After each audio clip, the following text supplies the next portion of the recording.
Welcome back into TYT Sports. Jayar Jackson and Rick Strom. Giannis Antetokounmpo dueled it out with an assistant coach, and you can duel it out as well. Before we get into the fun, be sure to get in on the action before the game using BetDSI, the A+ rated sportsbook. Use promo code TYT25 and get a $25 free wager just for registering. If you decide to deposit, you will get a 200% bonus match on your money. That's 200% more sure than Jayar is about his pick for anything pertaining to USC.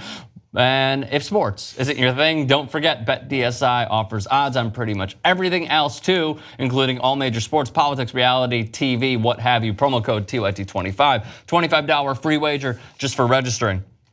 The Milwaukee Bucks lost to the Utah Jazz in a game where once again Quinn Snyder outcoached Jason Kidd.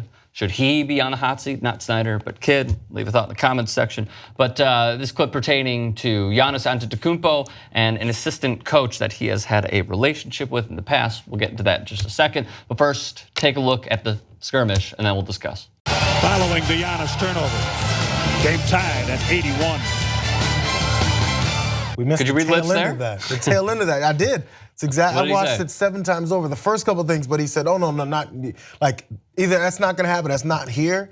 But the last thing, of course, which everyone pointed out, was once the two were semi-separated. See, there's the coach with the orange ties when he's yelling. First, I thought it was the other one that's standing between him. I will fuck you up. He would, by the way. Yeah, it's an outside chance. It's not a hot take. It's more of a factual take. So that assistant coach, he's the video and assistant coach editor. So he analyzes. Sean Sweeney is his name. I was thinking he's a former basketball player. It's not like he's some towel boy, right? He can stand up for himself, grown ass man. I believe so. 33 years old. So that's the other thing is he's only 33. Yeah, I looked this guy up. I was like, so who is this guy? And is he? Because this is the thing, you have to command respect with players, right? Especially at this level. Because they're out there playing the game, you're sitting there telling them what to do. So there has to be some kind of balance. And there's only certain coaches that get that. So when you see this, I don't know if people don't know this happens. They have to know this happens.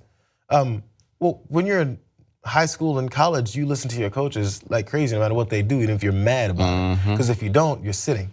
But if you're an NBA superstar and someone says something sideways to you because I think that was his turnover, you go, okay, wait a second. You're not talking to me like that. And so that's now we have a problem. I just think, wait, were you finished with this? No, yeah, I basically, but there's a problem because that happens in the pros, but I don't know if everyone knows that. And now you have to somehow try and settle this. Well, this is something that we've latched onto for a very, very long time. And you could even go back to, what was it, 2012, 2013, when LeBron went to Miami. It was like, oh, he's ridiculing Eric Spoelstra. Yeah. Spoelstra has no balls. Forget about this. They're not going to win. And then, of course, they won. What people have to remember is that when you are in season, you are with the same people all the time, except for when, I don't know, it's like Thanksgiving break and you get to go home, or it's the All-Star game. Unless you're partaking, then you got to be surrounded by more of the same guys, the egotistical maniacs of what it takes to be an NBA player or a professional sports player. So with that being said, you know what happens when you hang out with, okay, another example on top of an example. People had Thanksgiving break, right?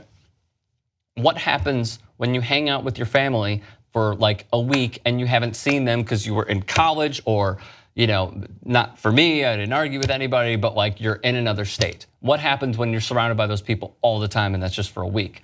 You start to get on each other's nerves. You start to say stuff that you might not want to repeat, and you might feel like, oh, I probably shouldn't have said that. That's just what happens because we're human. So, and here's the other thing, and then I'll let Jayar chime in. Sweeney joined the Bucks, as JSOnline.com writes, in 2014 when Jason Kidd was hired as head coach. Since then, he and Antetokounmpo have been virtually joined at the hip. Sweeney guides Antetokounmpo through film study, goes with him to practice at any hour of the day, and pushes Milwaukee's young star every chance he gets. So that's what you're talking about. How cute. So they've known each other for a while. He's been there since Antetokounmpo joined the team in 2014. It's gonna happen. It's gonna happen. Oh, and Giannis Antetokounmpo followed up with this as he spoke with the Bucks' team Twitter feed, I suppose. Take a look. That's what me and Sweeney do. You always fight with your brothers. You know, it's something in common. Me and Sweeney, we're so tight, and he always speaks the truth to me, and I always speak the truth to him. No, we've done this in the past, but just this time was caught up in national TV. But me and Sweeney, we're okay. That's what we do. You know, we fight, we argue, but at the end of the day, we both want to win. I don't think there's anybody from this team that wants to win more than Sweeney and me, and Coach Kidd, of course. But that's what we do. So do you think people believe it? Like the common Which fan? part? That's just a small dust up. We happens all the time. We're good. My initial reaction, I can't speak for everybody, obviously. And I want to hear what you have to say, but my initial reaction was, yeah. Like, again, as I stated previously, they are with each other, and as JS Online was telling us, they're at the hip since he was drafted and since Sweeney came into the Milwaukee Bucks. So yeah, I think that this probably happens more often than we think because these are two guys who are highly competitive and they are in the most competitive field that anybody could possibly get into. I agree. I think it's fine. It's, again, players amongst coaches, like you've seen all kinds of little skirmishes on sidelines and disagreements, probably especially when there's no game and they're actually going through all the tedious thing of preparing and learning and doing something different. So yeah, it's fine, it's normal. Yeah. I even overreacted at first because I thought it was fun. Of course he did. And Skip just like rolled his eyes when he said that. Like, oh, typical Jayar.